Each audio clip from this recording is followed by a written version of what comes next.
There comes a moment in your spiritual journey when you realize you have been speaking of things you do not truly understand. You have been using words to describe an experience that is beyond them. And in that realization, a profound silence begins.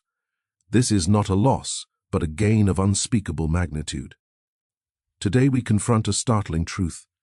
There are things you learn that you stop talking about. This is not a secret to be kept, but a sacred transition to be understood. If you have ever felt a deep inner conviction that your words were betraying the very truth they tried to convey, you are ready. If you have ever known a peace so complete it rendered speech meaningless, you are already walking this path. We are moving from the realm of description into the very heart of experience itself. What you will discover here snorts is why that holy silence is the surest sign of your progress. We will touch upon the point where teaching ends and being begins. This is not for the curious spectator. This is for the committed traveler. Therefore, let this be a sacred act. If your inner being responds, consecrate that response by subscribing to this channel. It is a vow to go deeper, and if clear as throat you have ever stood in that wordless knowing, mark it here. Comment with the number 11, a symbol of the transition from noise to revelation. This very recognition reveals the profound limitation inherent in our most trusted tool, language itself. Words are symbols, a magnificent code developed to navigate the world of form, to share. Clear as throat information about objects, emotions, and ideas. They are perfect for arranging a meeting or describing a sunset's colors, but they are a map, and a map is not the territory. When we turn this tool inward to describe the indescribable, the nature of the self, the texture of pure consciousness, the intimacy of oneness, the tool breaks in our hands. It was not designed for that terrain. To mistake the word for the experience is to stand before a majestic roaring waterfall, snorts, and insist the only truth is the word waterfall printed in a guidebook. The sound, the mist on your skin, the trembling in your chest, these are beyond the symbol. You see this in daily life when you try to convey the depth of love you feel for your child. You reach for poetry, for metaphor. You say, "My heart is full," but you feel a pang of failure because the words feel thin and common compared to the oceanic reality within you. The love is a living current. The words are static stones dropped into it. The moment you realize this, a shift occurs. You stop trying to capture the ocean in a cup. You begin to understand that the deepest communication of this love is not in your declaration, but in your quiet presence, in the safe space of your embrace that needs no explanation. This is the parallel in our spiritual awareness. We futilely try to bottle the infinite in the finite nets of vocabulary, and the thrill begins when we finally let the bottle go. This is not an argument against speech or teaching, but a clarion call to understand its rightful place. Words are fingers pointing at the moon. The immature student argues about the finger, its shape, its angle, its cleanliness. The maturing student uses the finger's direction, but then turns their full gaze to the moon itself. And then they forget the finger entirely as they are bathed in silver light. Our dialogues, our scriptures, our lectures, our old fingers, essential guiding, but ultimately to be looked past. The trap is to spend a lifetime polishing the finger, decorating it, comparing it to other fingers, while never once lifting our eyes to the heavens. The shock comes when you first truly see the moon, because you realize all your previous conversations were about something entirely different. You were discussing pointers as if they were the destination. Think of learning the rules of a complex board game. You listen intently, clear as throat to the instructions. You ask questions. You clarify. This is the stage of words, but the game is not the rules. The game is the play, the strategy, the sudden leaps of insight, the laughter, the tension. Once the game begins, you are not mentally reviewing the rulebook paragraph for each move. You are engaged in the living experience. If you stop to explain the rule behind every action, the game would cease. You have moved from theory to application, and the application is a dynamic, wordless flow. Our spiritual life is this game. We study the rules of consciousness, love and principle, not to become scholars of the text, but to become masterful players in the living field of existence. Clear as throat when we are playing. When we are expressing compassion, clear as throat, seeing through illusion, resting in awareness, we are not quoting, we are being. The former is talk about life. The latter is life itself. This understanding liberates you from a tremendous burden. The burden of having to articulate God to defend your experience, to package the uncontainable into a neat presentation for others. It allows for a holy silence that is far more potent than any sermon.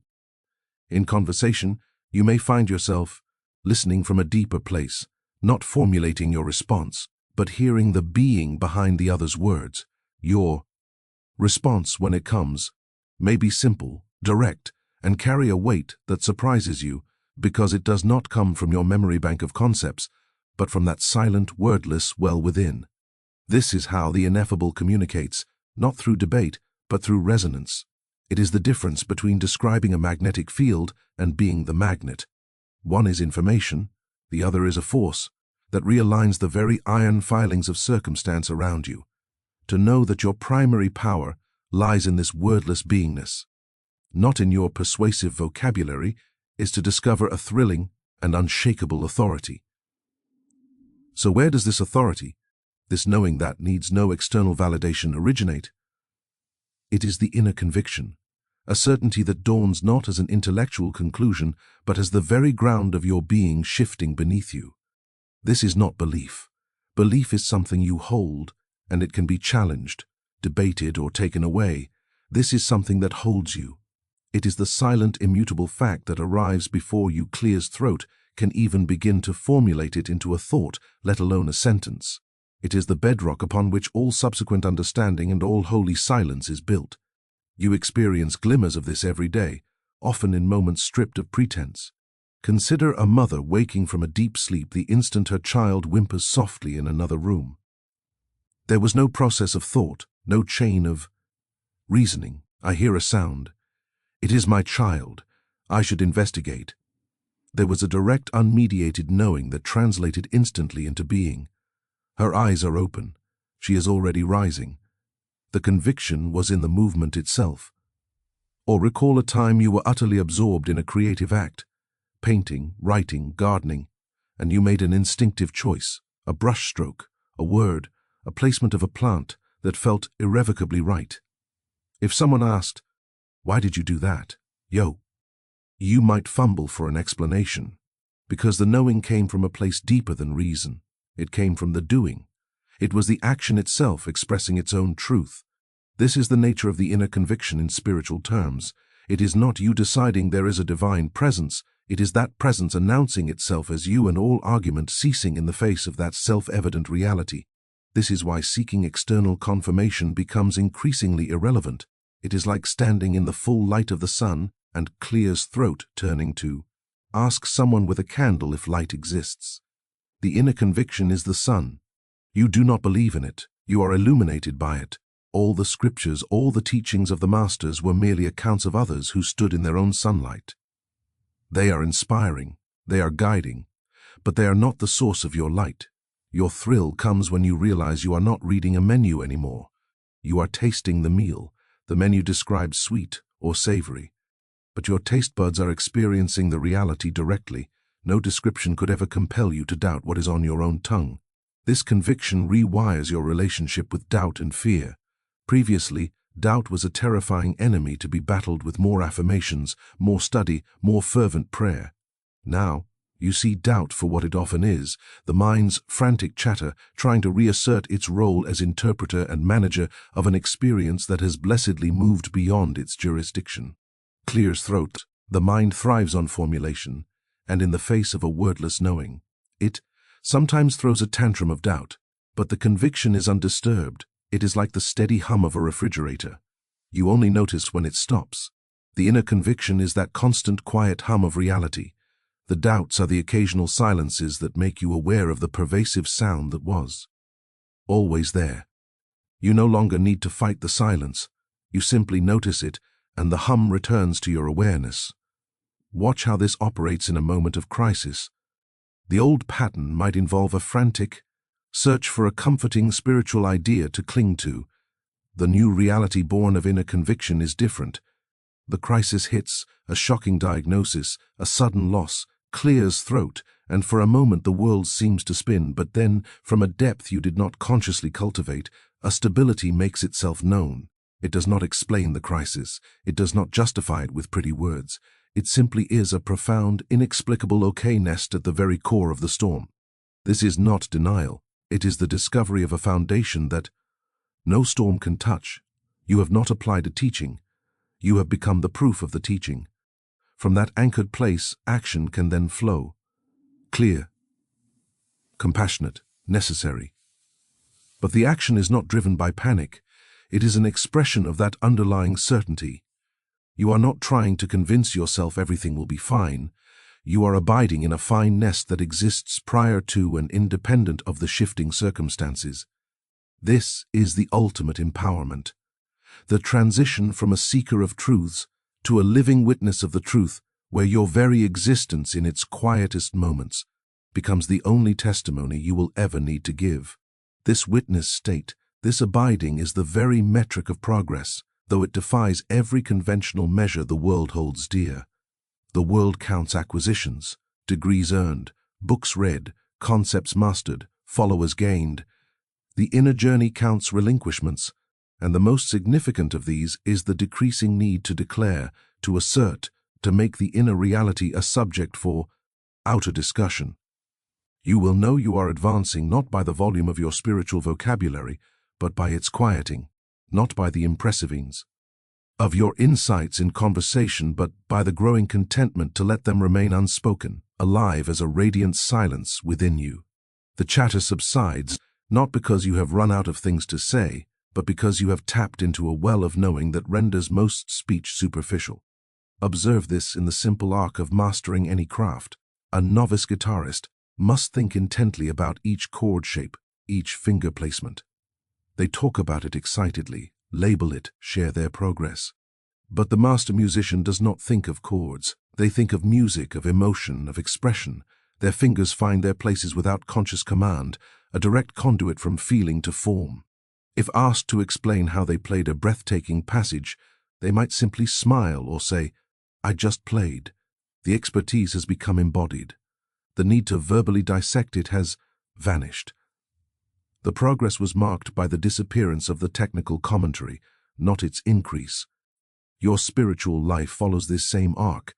You move from the laborious practice of conscious principles, thinking I must be forgiving now, I should see the divine here, to a state where those qualities are the natural fragrance of your being.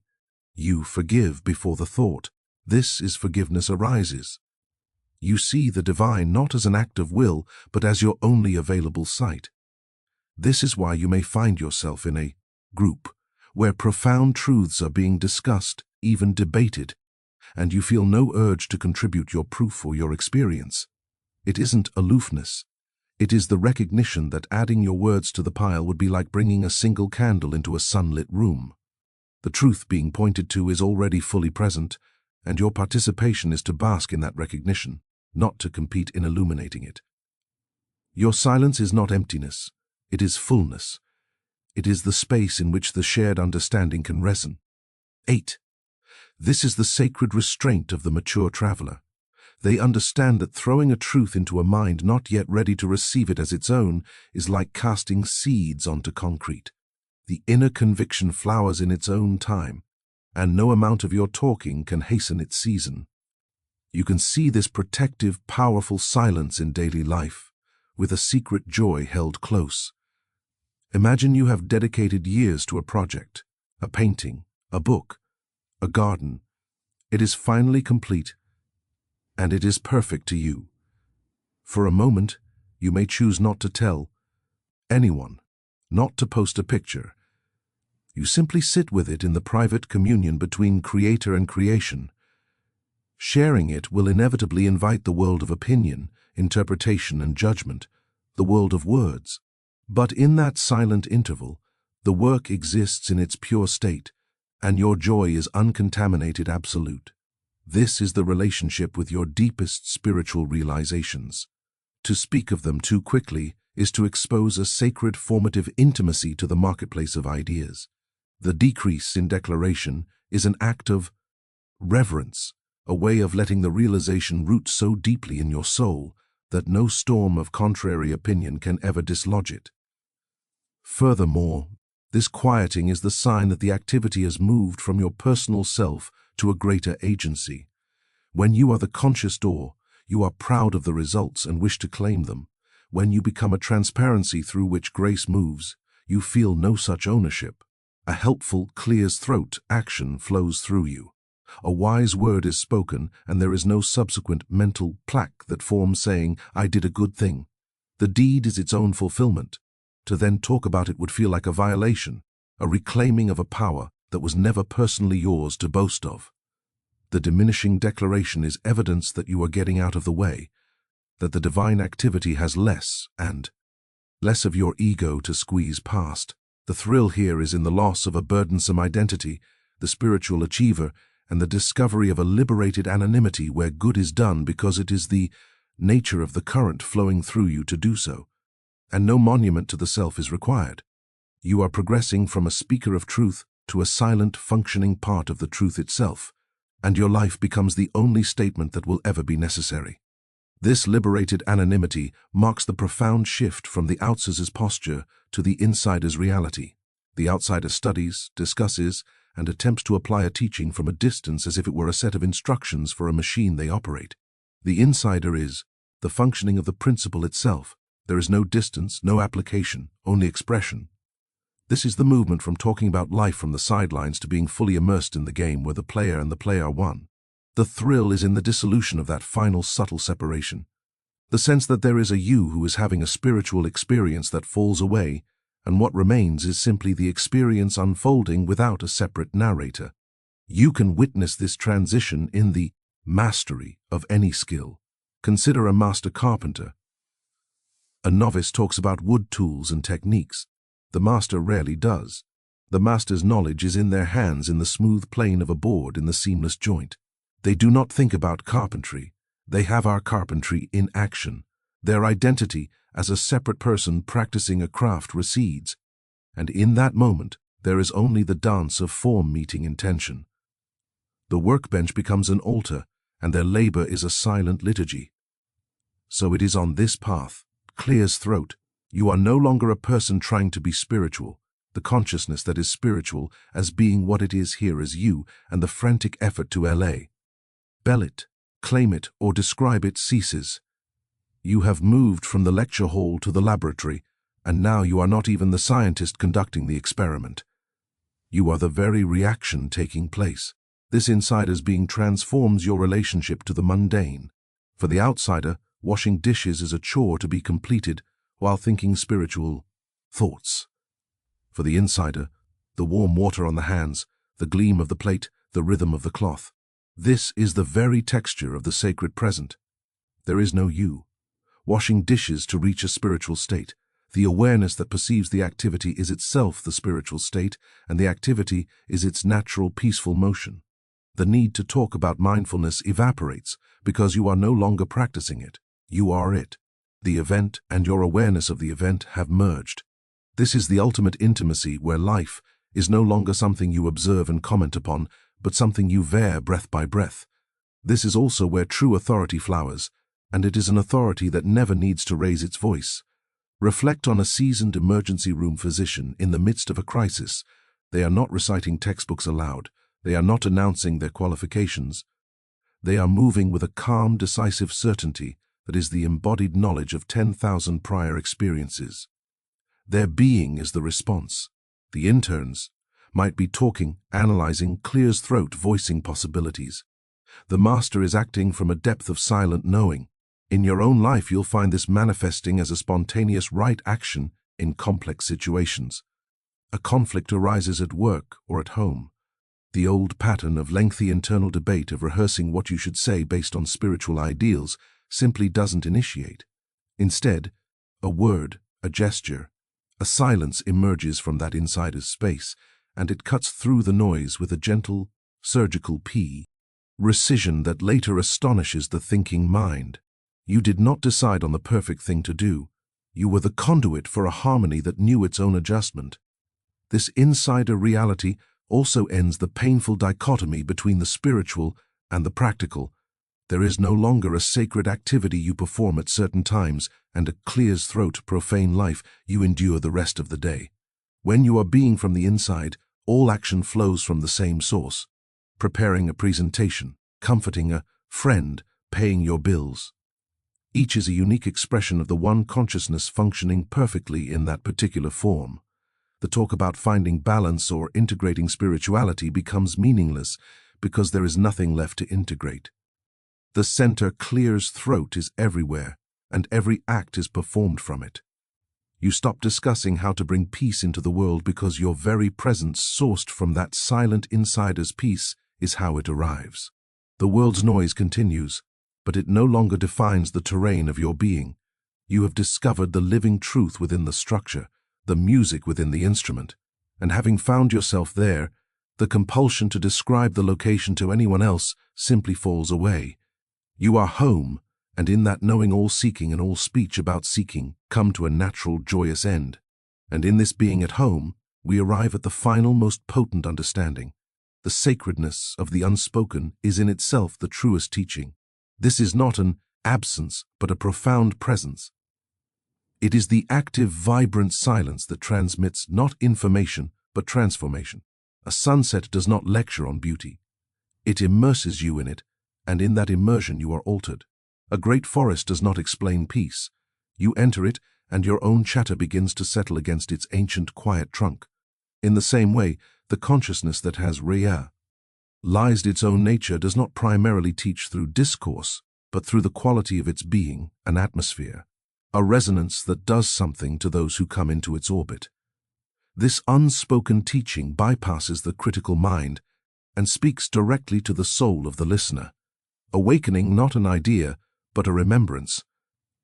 Consider the power of a truly safe person.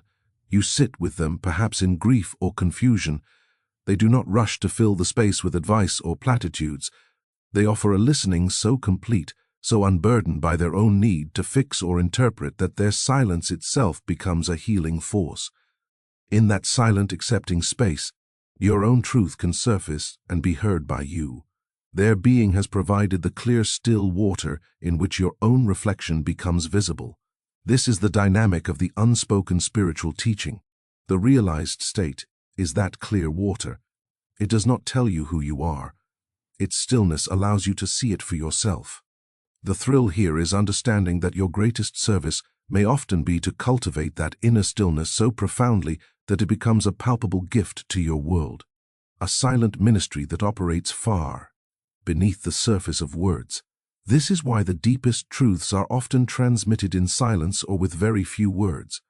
A master looks at a student, and in a glance that carries the weight of pure seeing, something is conveyed that a year of lectures could not accomplish. The student is not informed. They are recognized at a level they had forgotten, and that recognition ignites their own inner light.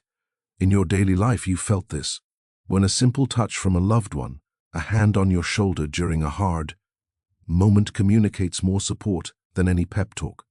The teaching is in the touch, not in an accompanying sentence.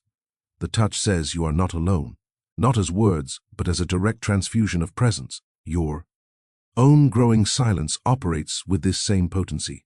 Your calm in the midst of collective panic does not need to announce, "Do not fear."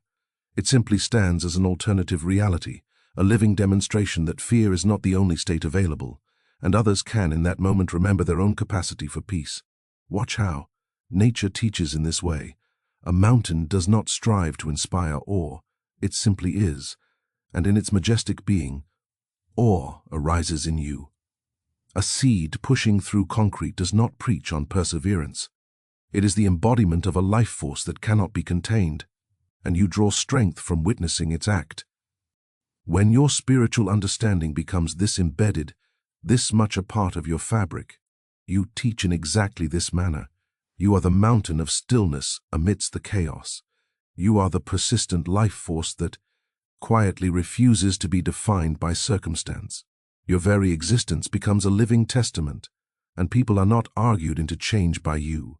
They are invited by your being to consider a new possibility within themselves. This reframes every interaction. You are no longer assessing conversations as opportunities to implant a concept. You are abiding in a state and allowing that state to interact with the world. Sometimes it will speak through words that come of their own accord. Often it will speak through a patience that disarms anger, through a joy that needs no cause, through a compassion that asks for no credit. The unspoken teaching is the most authentic because it cannot be falsified. You can recite beautiful words without believing them. You cannot counterfeit the vibration of abiding peace. That vibration is the teaching.